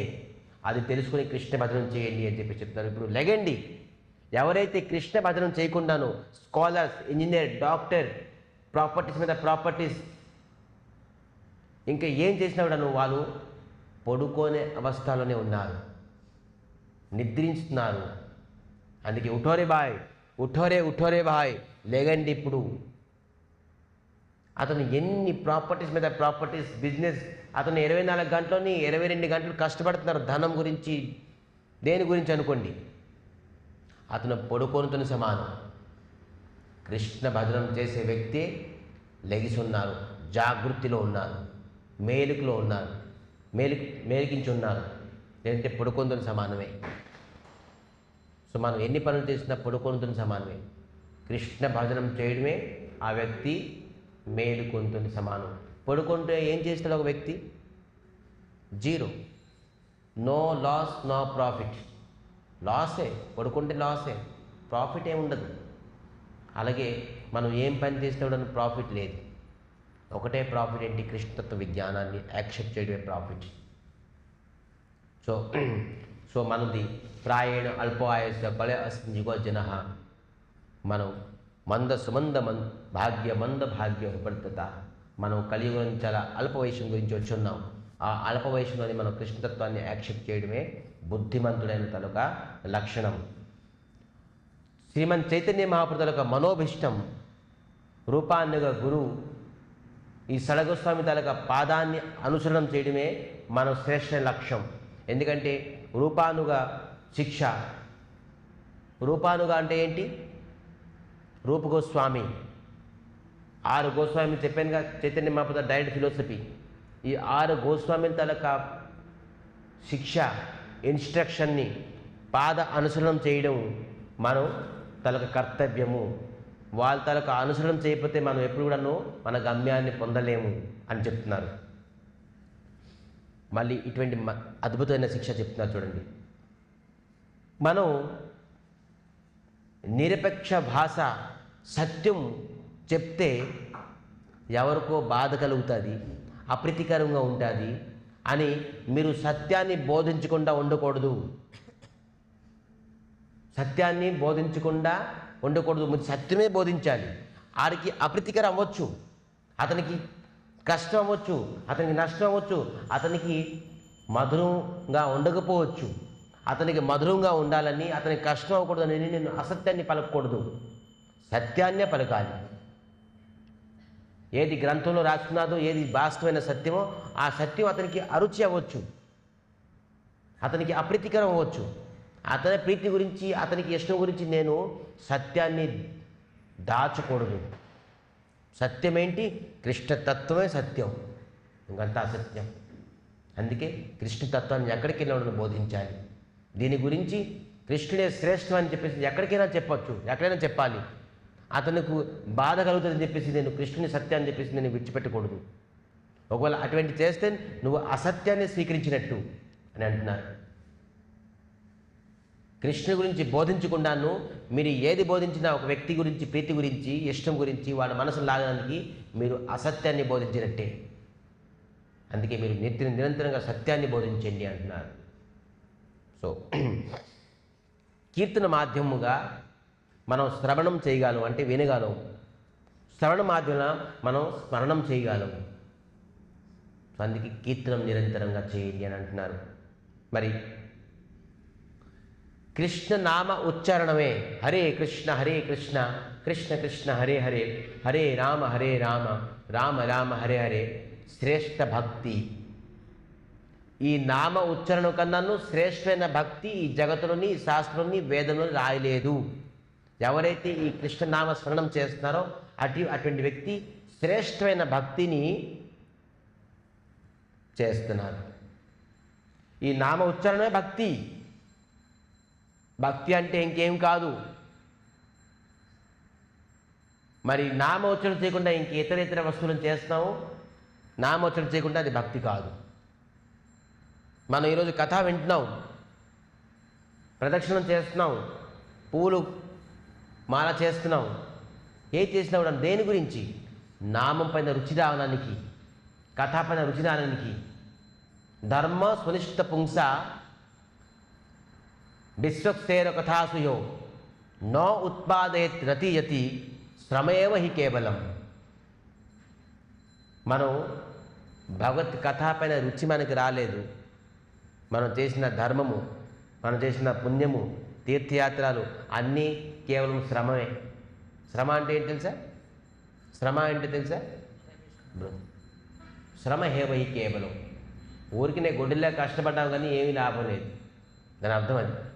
గొడ్డులా కష్టపడుతున్నాం, ప్రదక్షిణం చేస్తున్నాం, కీర్తన చేస్తున్నాం, భగవంతుడిగా మాల చేస్తున్నాం, వండుతున్నాం, తింటున్నాం, ప్రచారం చేస్తున్నాం. ఇవన్నీ ఎందుకు చేస్తున్నాం అంటే భగవంతుడు కథ పైన మనకి రుచి రావాలని. ముఖ్యమైన ఏంటి అంటే భగవత్ కథ పైన రుచి రావాలని. ఒకవేళ భగవత్ కథలో మనకి రుచి రాలేదనుకోండి, ఆ చేసిన పూలమాల, ఆ చేసిన వంట, ఆ చేసిన తుడుపు, ప్రచారం, భగవత్ కైంకర్యం, సేవ, దర్శనం, ప్రదక్షిణం, నామము అంత వేస్టే. మీరు చేసిన అంత వేస్టే. ఇవన్నీ ఎందుకు చేస్తున్నాం గుడికి వచ్చి అంటే కథ పైన మనకి రుచి రావాలని. విశ్వక్సేన కథాసూయో నో ఉత్పాద రుచి యది శ్రమ ఏవహి కేవలం చెప్తున్నారు వ్యాసదేవుడు. అందుకే మనకి రుచి రావాలని మనం నామం చేస్తున్నాం, కీర్తనం చేస్తున్నాం, సేవిస్తున్నాం. రుచి, భగవద్గీతలో రుచి రావాలి. ఎవరైతే ప్రతినిత్యము భగవంతు నామాన్ని స్మరణం చేస్తారో అటువంటి వ్యక్తి ఇచ్చిన ఏ వస్తువు కూడా భగవత్ స్వీకరిస్తారు. ఈరోజు వచ్చారు, పూలు ఇచ్చారు, ఎవరో వచ్చి స్వామికి పూలు ఇచ్చేయండి అని స్వీకరించారు భగవంతుడు. అట్టిపళ్ళు ఇచ్చారు, 1 కోటి రూపాయలు ఇచ్చారు, 1,00,000 రూపాయలు ఇచ్చారు, స్వామి డొనేషన్ రాయండి అని స్వీకరించారు భగవంతుడు. మీ ధనాన్ని, మీ వస్తువుని స్వీకరించడానికి ఏం అవసరం భగవంతుడికి? అతను లేనోలా, పేదోలా? అతనికి ఏమీ లేదు, సర్వసమర్థుడు. అన్ని ధనం అతను మనకి ఇచ్చినోడు. మీ వస్తువు అతను ఎప్పుడు స్వీకరిస్తారు? ఎప్పుడైతే నిరంతరంగా ప్రతినిత్యం మీరు హరే కృష్ణ నామ స్మరణం చేస్తారో అటువంటి వ్యక్తి ఇచ్చిన వస్తువు భగవంతుడు అతి ప్రీతిపూర్వకంగా స్వీకరిస్తారు. నామము చేపిన వ్యక్తి ఇచ్చిన ఎంత విలువైన వస్తువు కూడాను భగవంతుడు స్వీకరించరు. చూడండి ఎటువంటి వస్తువు చెప్పారు ఉపదేశం. సో మనం చాలామంది ఈరోజు గుడికి వచ్చి చాలా వస్తువులు ఇస్తున్నారు, అన్ని కొబ్బరికాయలు, అరటిపళ్ళు, దీపాలు స్వీకరించారు భగవంతుడు. ఎందుకంటే మనం నిరంతరంగా భగవద్నామం చేయకుంటున్నారు. సో మనం నిరంతరంగా 16 మాల చేసి భగవంతుడికి తులసి ఇవ్వండి, పుష్పం వేయండి, ఫలం ఏంటి, కొబ్బరికాయ ఏదైనా స్వీకరిస్తారా? నా భక్తులు తీసుకొచ్చాడు ఈరోజు, అతను నామం చేస్తాను, నేను స్వీకరిస్తాను అని ఏ వస్తువు ఇచ్చినా స్వీకరిస్తారు భగవంతుడు. సో అపరాధం నుంచి దూరం ఉండి నిరంతరంగా నామస్మరణం చేయడమే ఆధ్యాత్మిక ఉన్నతి చేయగలడు. అతను ఆధ్యాత్మికంగా ఉన్నతి పొందగలడు. అపరాధం అనేది తర్వాత వాడు, నేను చెప్తాను నీ తన మీనింగ్ ఏంటి. అపరాధం అంటే అపరాధం విడిచిపెట్టాలి, నామం చేయాలి. అపరాధి చేస్తూ నామం చేయడం వల్ల ఏ ప్రకారంగా లాభం లేదు. విషయ చింతనం అంటే ఈ భౌతిక ప్రపంచం, నాకు ఉద్యోగం రావాలి, సద్యోగం రావాలి, నాకు ఆరోగ్యం కావాలి, నాకు డబ్బు కావాలి, నాకు ఇది కావాలి అని హరే కృష్ణ చింతన చేయడం వల్ల ఏ ప్రకారంగా లాభం లేదు. అయినా కూడాను విషయ చింతన వస్తుంది, అయినా నామాన్ని విడిచిపెట్టకూడదు. అలాగ నామం చేయడం చేస్తూ మనకి విషయ చింతన ఒకరోజు పోతుంది అని చెప్తున్నారు. అత్యంత ఆగ్రహం అంటే ఏంటి? ఉత్సాహంతో, తన్ అంటే శరీరంతో, మనసుతో, వాచంతో మనం నామసేవ చేయాలి. అంటే తన అంటే శరీరంతో నృత్యం చేయాలి, నామం చేయాలి, ఉత్కంఠంతో, శ్రద్ధతో నామసేవ చేయాలి. ఈ విధానంగా మనం ఉత్సాహంతో చేస్తే ఖచ్చితంగా భగవంతుడి తలక మంగళమయమైన రూపము, నామము మనకి ఒక రోజు కలుగుతుంది. మనం భగవంతుడి రూప దర్శనం చేసుకోవాలంటే మనం ఉత్సాహంగా భగవంతుడి తలక నామము, కీర్తనము, స్మరణం చేయాలి అని అంటున్నారు. నామం చేస్తూ మన అనర్థాలన్నీ దూరం అవుతాయి. అనర్థం అంటే ఏంటి? మనలో ఉన్న దుర్గుణాలు, కామ, క్రోధ, లోభ, మదమత్సరాలు, ఈర్ష, ద్వేషము, ఇవన్నీ భావన ఉన్నదే, ఇవన్నీ దూరం అవుతుంది నామం చేస్తూ. నామాన్ని విడిచిపెడితే ఎప్పుడు కూడా మన అనర్థాలు దూరం అవ్వదు. సో నామం చేయాలి. ఈ ప్రకారంగా ఉపదేశాలు కొన్ని ఇచ్చి ఈరోజు ఉపదేశాన్ని ఇంతవరకు చెప్తూ భక్తి సిద్ధాంత సరస్వతి ఠాకూర్ ప్రభుపాదులు, వాళ్ళ తాలూకు గురువు గౌర్ కిషోర్ దాస్ బాబాజీ మహారాజ్ ఎక్కువగా చదువుకోలేదు, కానీ వైరాగ్యమైన మూర్తి, అత్యధికమైన వైరాగ్యమైన మూర్తి. మరి విద్వాన్ పండితులు ఇతను కూడా. వాళ్ళ తండ్రి ఎవరు? భక్తి వినోద్ ఠాకూర్, భక్తి సిద్ధాంత ప్రభుపాద ఠాకూర్. తండ్రి ఎవరు? భక్తి ఠాకూర్. నువ్వు హరినామం నువ్వు గురువు చేసుకోవాలంటే అతని దగ్గరికి వెళ్ళి గురు చేసుకోవాలని చెప్పేవారు. ఈ గౌర్ కిషోర్ దాస్ బాబాజీ మహారాజ్ నామం చేసుకుంటూ ఉండేవారు, వైరాగ్యమూర్తి. భక్తి సిద్ధాంత ప్రభుపాద వచ్చారు, నేను మీ గురు దీక్ష నాకు ఇవ్వండి అన్నారు. చూసేది ఎవరు? నేను భక్తి ఠాకూర్ తాలూకా కొడుకుని బిమల్ ప్రసాద్. రే, నువ్వు ఎంత పెద్ద చదువుకున్నావు, స్కాలర్స్, నువ్వు కలకత్తా యూనివర్సిటీ నుంచి చదువుకున్నావు, నువ్వు సిద్ధాంత సరస్వతి తాలూకా. నేను ఎప్పుడు చదవలేదు, నా దగ్గర పో, నీకు నాకు మ్యాచ్ అవుతుపో అని. లేదు, నేను హరినామ దీక్ష తీసుకుంటే మీ దగ్గర తీసుకుంటాను నిర్ణయం తీసుకున్నాను. అవునా? నేను చైతన్య మహాప్రభువు అడుగుతాను, నువ్వు ఇప్పుడు వెళ్ళిపో అని. అయితే ఎప్పుడు అడుగుతావు? మీరు ఎప్పుడు అడుగుతారండి? 10 రోజుల తర్వాత రా, ఇలాగే ఆన్సర్ ఇచ్చారు. సరే అయితే వెళ్ళిపోయారు భక్తి సిద్ధాంత ప్రభుపాద. మళ్ళీ 10 days తర్వాత వచ్చారు. హరే కృష్ణ కృష్ణ కృష్ణ హరే హరే రామ్ జపం చేస్తుంటారు గౌర్ కిషోర్. అవునండి, 10 days అయ్యింది, మీకు చైతన్య మహాప్రభువు ఏం చెప్పారు, నాకు దీక్ష ఉందని. అవునా, నేను మర్చిపోయినా, నేను కొన్ని రోజుల తర్వాత రా, నేను అడుగుతాను, ఇప్పుడు పంపించు. ఎలాగా? చెప్పారు, నాకు చైతన్య మహాప్రభువు నీకు ఇవ్వద్దని చెప్పారు, వెళ్ళిపో. సరే, మీరు ఎవరు కదా, నేను ఈ క్షణంగా గంగాలో దూకి నా ప్రాణాన్ని తీసుకుంటాను, మీరు ఇచ్చిన మీరు ఇవ్వకపోతే అని వెళ్ళిపోతున్నారు. గురు దీక్ష, మీరు నాకు ఎవరు గురు దీక్ష అని ప్రాణం త్యాగం చేస్తున్నారు. చూడండి, ఇది గురు నిష్ట. ఈరోజు గురు దగ్గరికి వెళ్ళి రండి బాబు గురు దీక్ష తీసుకోండి అంటే కొద్ది టైం కావాలండి, మాకు కొద్ది టైం కావాలి, కొద్ది సమయం వేయండి అంటారు. మనం వెళ్తున్నాం, మనం గురు దగ్గర తీసుకుని వెళ్ళి అయితే నాకు టైం కావాలండి అంటున్నారు. కానీ భక్తి సిద్ధాంత ప్రభుపాద్ మీరు దీక్ష అవ్వకపోతే నేను ప్రాణం త్యాగం చేస్తానని అటువంటి శిష్యుడు అతను. మహాత్ములు. సో ఇచ్చేది దీక్ష ఇచ్చిన తర్వాత పేరు ఏం పెట్టారు తెలుసా? మనకి నోటు తిరగదు. భార్షవానువి దేవి దైతదాస్. ఏం పేరిండి ఇది? ఇప్పుడు విన్నారా? భార్షభానువి దేవి అంటే ఎవరు? భార్షభానువి దేవి అంటే ఎవరు? రాధారాణి. రాధారాణి తనకు వేరే పేరు భార్షభానువి దేవి. దైత అంటే అతని తలక స్వామి ఎవరు? శ్యామసుందరుడు. రాధారాణి తలక స్వామి శ్యామసుందరుడు, తలక దాస్. దైత అంటే వాళ్ళ తలక స్వామి. భార్షభానుదేవి అంటే రాధారాణి. భార్షభానువి దేవి దైత దాస్ అని పేరు పెట్టారు. మనకు పలకడం రాదు. ఎవరు చదువుకోపోయిన గురువు గౌరకిషోర్ దాస్ బాబాజీ మహారాజ్ పెట్టారు పేరు. ఇతని ఎంత విద్వాన్ పండితుడు. మరి చెప్పారు మీరు కోల్కతాకి వెళ్ళకూడదు, అది మాయానగరం, మీకు మాయ పడుతుంది, అక్కడికి వెళ్ళకూడదు అని చెప్పేసి ఇతను ఫస్ట్ హెడ్ ఆఫీస్ ఓపెన్ చేశారు అక్కడే కలకత్తాలోని. గురుగారు చెప్పారు మీరు వెళ్ళకూడదని, మీరు అక్కడేంటి హెడ్ ఆఫీస్? గురుగారు అలాగే అంటారు. గురుగారిది తాత్పర్యంగా మీకు తెలియదు అంటే వెళ్ళొద్దు అని చెప్పారంటే అక్కడి నుంచి నువ్వు ప్రారంభించు అని. అంటే అతను తనొక ఆంతరిక భావన అతనికి తెలుసు, మనకి తెలియదు. ఆ గురుగారు తనొక వాక్యాన్ని ఏది స్వీకరించాలి, ఏ విధానంగా స్వీకరించాలి అనేది అది భక్తి సిద్ధాంత ప్రభుపాదులు తెలుసు. గురుగారు కొన్ని వాక్యాలు చెప్తారు కానీ వాస్తవం అదే అనుకోకూడదు. మనం కొందరు తిడతారు, కొంతమంది శిష్యులు పొగిడితే నేను గ్రేట్ అనుకోకూడదు. పొగిడినా కూడా దాంట్లోని బోల్డ్ మర్మం ఉన్నది, తిట్టినా కూడా బోల్డ్ మర్మం ఉన్నది. కొన్ని విషయాలు చెప్పినా కూడా కొన్ని బోల్డ్ మర్మాలు ఉన్నాయి గురుగారు చెప్పింది. అది ఎవరు అర్థం చేసుకోగలరు? ఎవరైతే వాస్తవమైన శిష్యుడు, అటువంటి వ్యక్తి గురువుని చెప్పిన శబ్దాలని అర్థం చేసుకోగలడు. ప్రతి శిష్యుడు గురువుగారు తాలూకా వాక్యాన్ని యథారూపంగా అర్థం చేసుకోలేడు.